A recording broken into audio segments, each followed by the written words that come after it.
साधु साधु साधु। श्रद्धावान उपासक उपासिका, आज का विषय है पराभव सूत्र। भगवान इस सूत्र में सभी देवता और मनुष्यों को उन कारणों के बारे में बताया है जिन कारणों से मनुष्य को पतन होता है, मनुष्य का विनाश होता है। ऐसे भगवान ने कुछ कारणों को बताया है। भगवान ने कहा है, पहला कारण ये है कि जिस व्यक्ति के मन में धर्म के प्रति श्रद्धा ना हो, ऐसे व्यक्ति का विनाश होता है। दूसरा कारण उन्होंने बताया है, जिस व्यक्ति के अंदर धर्म के प्रति द्वेष भाव हो, जो धर्म के प्रति द्वेष करता हो, जो धर्म की बातें सुनना पसंद ना करता हो, जो धर्म के चर्चा भी देखना पसंद ना करता हो, ऐसे व्यक्ति का पतन होना निश्चित होता है। जो व्यक्ति को दुष्ट व्यक्ति बहुत प्रिय होते हैं, जिसे सज्जन व्यक्ति, अच्छे व्यक्ति प्रिय ना हो, अच्छे व्यक्तियों से प्रेम ना करे, ऐसे व्यक्ति का भी पतन होना स्वाभाविक है। इसलिए हमेशा सभी व्यक्तियों से मैत्री भाव रखना चाहिए, सभी व्यक्तियों से प्रेम भाव रखना चाहिए। ऐसे व्यक्तियों का क्या होता है? मंगल होता है। लेकिन जो दुष्ट व्यक्तियों की संगति उसे ज़्यादा प्रिय लगता है, ऐसे व्यक्ति का विनाश होना निश्चित होता है। जो व्यक्ति अधिक सोने वाला हो, जो व्यक्ति ज़्यादा सोता हो, क्रोधी हो, आलसी हो और परिश्रम ना करने वाला हो, ऐसे व्यक्ति का भी पतन होता है। इसलिए अधिक सोना नहीं चाहिए, क्रोध नहीं करना चाहिए, आलस नहीं करना चाहिए। जो व्यक्ति ऐसा कर्म करता है उसका विनाश हो जाता है, उसका पतन होता है। धीरे धीरे उसकी आयु, उसकी संपत्ति, उसका यश, उसकी कीर्ति सब धीरे धीरे नष्ट हो जाता है। इसीलिए हमेशा हमें क्रोध नहीं करना चाहिए, मैत्री का भाव रखना चाहिए, प्रेम का भाव रखना चाहिए, मित्रता का भाव रखना चाहिए, परिश्रम खूब करना चाहिए। सुबह से शाम तक परिश्रम करने के लिए बना है, इसलिए ज़्यादा से ज़्यादा परिश्रम करना चाहिए, तो व्यक्ति का पतन नहीं होता है। और भी व्यक्ति के पतन का कारण भगवान ने बताया। भगवान ने कहा, जो अपने बूढ़े माता पिता का भरण पोषण ना करता हो, पैसे वाला हो, सामर्थ्यवान हो, फिर भी अपने माँ बाप की सेवा ना करता हो, भरण पोषण ना करता हो, उनकी इच्छाओं की पूर्ति ना करता हो, ऐसे व्यक्ति का भी पतन होना निश्चित है। सबसे बड़ा एक सुंदर मैं बात बताऊं, यदि आप किसी भिक्षु को दान भी ना दो, यदि अपने माँ और पिताजी के पसंद का कोई वस्तु ला के माँ पिता को दान करो, तो ये भी बहुत बड़ा पुण्य होता है। इसलिए अपने माँ बाप के पसंदीदा जो भी वस्तु है, उनके लिए कपड़ा इत्यादि, भोजन इत्यादि वो ला के दो, ये भी महापुण्य होता है। भगवान ने कहा है, माता पिता के अंदर 4 गुण स्वाभाविक होता है, करुणा, मैत्री, मुदिता, उपेक्षा। ये 4 ब्रह्म विहार भावना जो भगवान ने बताया है, ये ऐसे भाव माँ बाप के अंदर अपने बच्चों के प्रति होता है। इसलिए बच्चों के लिए तो माँ बाप ब्रह्म स्वरूप हैं। इसलिए आप पृथ्वी पर साक्षात ब्रह्म स्वरूप का दर्शन करना चाहते हो, पूजा करना चाहते हो, और ब्रह्मलोक के ब्रह्मवासियों को दान देने का पुण्य यदि प्राप्त करना चाहते हो, तो भगवान कहते हैं माँ बाप की सेवा करो, माँ बाप को पसंदीदा कोई वस्तु ला के दो, ऐसा महापुण्य मिलता है। इसलिए भगवान ने कहा कि जो सामर्थ्यवान होने के बावजूद भी अपने माँ बाप की सेवा नहीं करता है, ऐसा व्यक्ति पतन को प्राप्त हो जाता है, पराभव को प्राप्त हो जाता है। जो किसी भी ब्राह्मण या श्रमण को दान कर्म नहीं करता है, झूठ बोल के धोखा देता है, जो कोई बंते जी को, जो कोई ज्ञानी व्यक्ति को कोई झूठ बोल करके धोखा दे, ऐसे व्यक्ति का बहुत बड़ा पतन होता है। इसीलिए कभी भी, चाहे कोई ब्राह्मण हो, चाहे कोई श्रमण हो, ब्राह्मण का मतलब ज्ञानी व्यक्ति, जो सारे धर्म को अपनी वेदनाओं की अनुभूति से जान लिया हो, ऐसे ज्ञानी व्यक्ति को हम ब्राह्मण कहते हैं। ब्राह्मण जन्म से नहीं है, ब्राह्मण कर्म से होता है। इसलिए ऐसे ब्राह्मण व्यक्ति को, ऐसे श्रामण को, जो भगवान बुद्ध की आर्य अष्टांगिक मार्गों का पालन करता हो, उनके आर्य मार्गों पे चलता हो, ऐसे श्रामण को यदि कोई झूठ बोल के धोखा देता हो, तो ऐसे व्यक्ति का पतन होना बहुत स्वाभाविक है। ऐसे व्यक्ति का निंदा होता है, ऐसे व्यक्ति का पतन हो जाता है, ऐसे व्यक्ति की सारी यश कीर्ति नष्ट हो जाती है। ऐसे व्यक्ति दिन प्रतिदिन जो है भीतर ही भीतर बहुत निराशा से भर जाता है और उसका जीवन उसके लिए बोझ बनने लगता है। इसलिए भगवान कहते हैं किसी भी ब्राह्मण और श्रमण को झूठ बोल के धोखा नहीं देना चाहिए, ऐसा भगवान ने कहा है।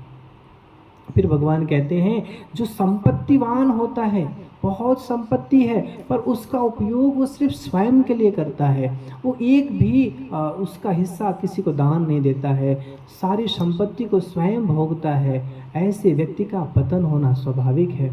इसीलिए ज़्यादा से ज़्यादा हमें जो भी व्यक्ति संपत्ति बहुत अर्जित करता है परंतु स्वयं अपने लिए यूज करता है, ऐसे व्यक्ति का पतन होता है। संपत्ति जो भी मिले हमें हमेशा उन्हें लोगों में बांट देना चाहिए।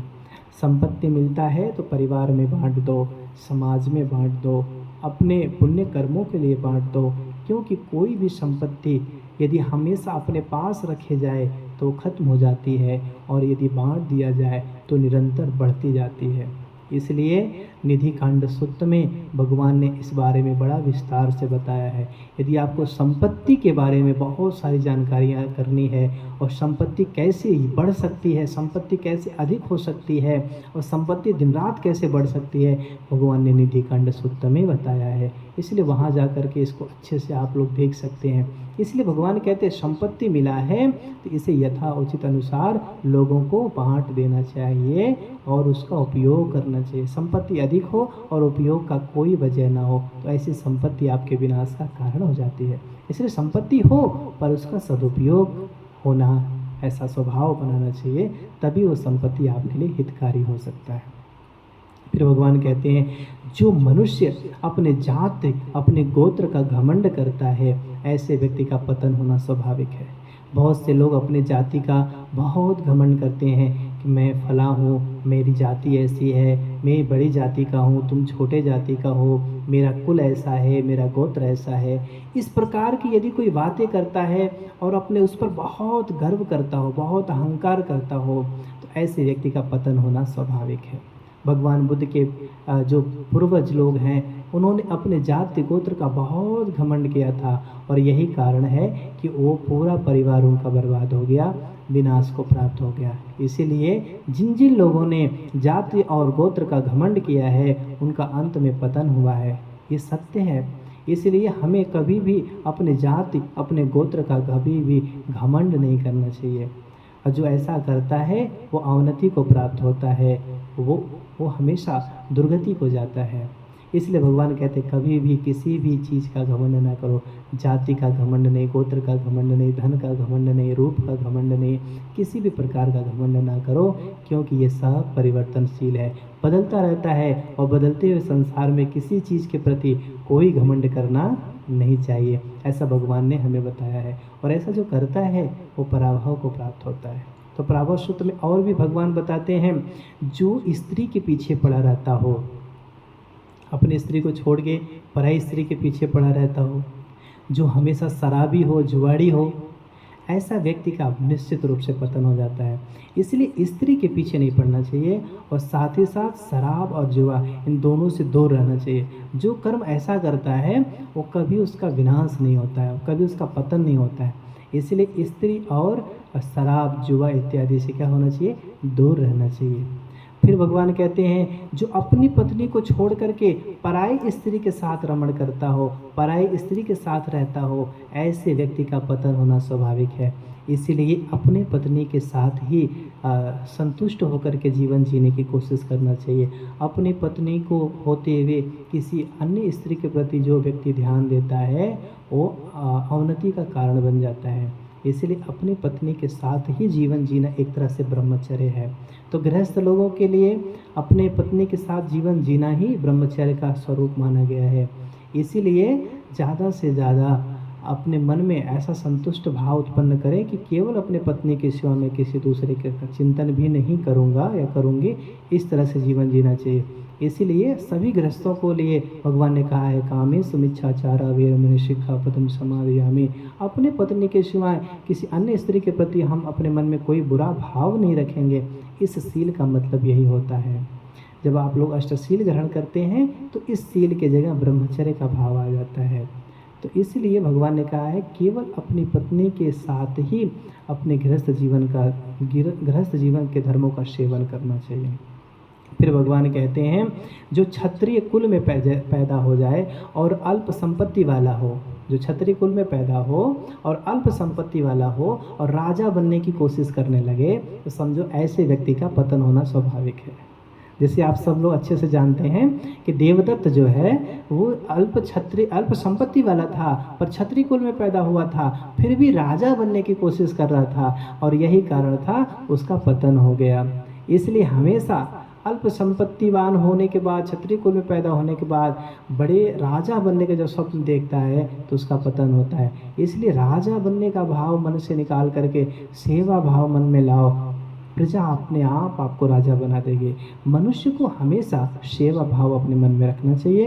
राजा बन के किसी के ऊपर राज्य करने के बजाय सेवक बन के उसकी सेवा करो, आपको भी प्रसन्नता मिलेगी, प्रजा को भी प्रसन्नता मिलेगी। इसलिए भगवान बुद्ध ने भी राजा के लिए सेवा भाव कहा है, शासन का भाव नहीं कहा है। शासन का भाव करने से न प्रजा सुखी होती है न राजा सुखी होता है। इसलिए सेवा का भाव मन में लाओ, प्रजा भी सुखी रहेगी, राजा भी सुखी रहेंगे। इसलिए भगवान बुद्ध ने पराभव सूत्र में इतने प्रकार का बताया है कि जो जो व्यक्ति ऐसा करता है उस व्यक्ति का क्या होता है, पतन होता है। इसलिए श्रद्धावान उपासक उपासिका और जितने भी लोग मेरी बातें सुन रहे हों, इन सारे बातों पर ध्यान दें और ऐसा कभी ना करें, अन्यथा प्रकृति का नियम सबके लिए समान है। आप बुरा भी कर्म करो और आपके साथ बुरा ना हो, ऐसा नहीं हो सकता है। यदि आप बुरा करोगे तो उसका परिणाम बुरा होगा, यदि आप अच्छा करोगे तो उसका परिणाम अच्छा होगा। सदा आपका मंगल हो, कल्याण हो। साधु साधु साधु।